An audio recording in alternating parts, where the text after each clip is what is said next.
all throughout our country. Owning a home is a part of that dream. It just is. Right here in America, if you own your own home, you're realizing the American dream. And so here are some of the ways to address the issue. First, the single greatest barrier to first-time home ownership is a high down payment. And one of the barriers to home ownership is the inability to make a down payment. And if one of the goals is to increase home ownership, it makes sense to help people pay that down payment. There is a lack of affordable housing. And how can you promote home ownership if people can't afford the home? The third major barrier is the complexity and difficulty of the home buying process. There's a lot of fine print. And it bothers people. It makes them nervous.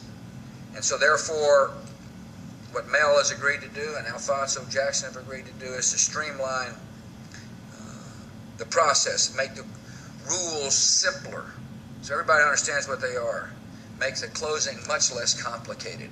And the federal government obviously has to play an important role. And we will. We will. I mean, when I lay out a goal, I mean it. But we also have got to bring others into the process, most particularly the real estate industry. After all, the real estate industry benefits when people are encouraged to buy homes. First of all, we want to make sure that we help work to expand capital available to buyers. First of all, government-sponsored corporations that help create our mortgage system. I introduced two of the leaders here today. They call those people Fannie Mae and Freddie Mac, as well as the federal home loan banks, will increase their commitment to minority markets by more than $440 billion. This means they will purchase more loans made by banks to African Americans, Hispanics, and other minorities, which will encourage home ownership. Freddie Mac will launch 25 initiatives to eliminate home ownership barriers. Under one of these, consumers with poor credit will be able to get a mortgage with an interest rate that automatically goes down after a period of consistent payments. Tick, tick, tick, tick, tick.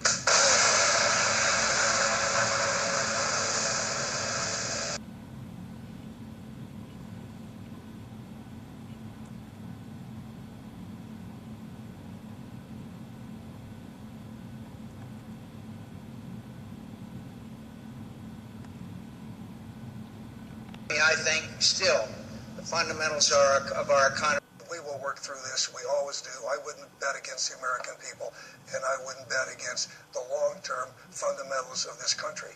But this is a humbling experience to see so much fragility in our capital markets and to ask, how do we ever...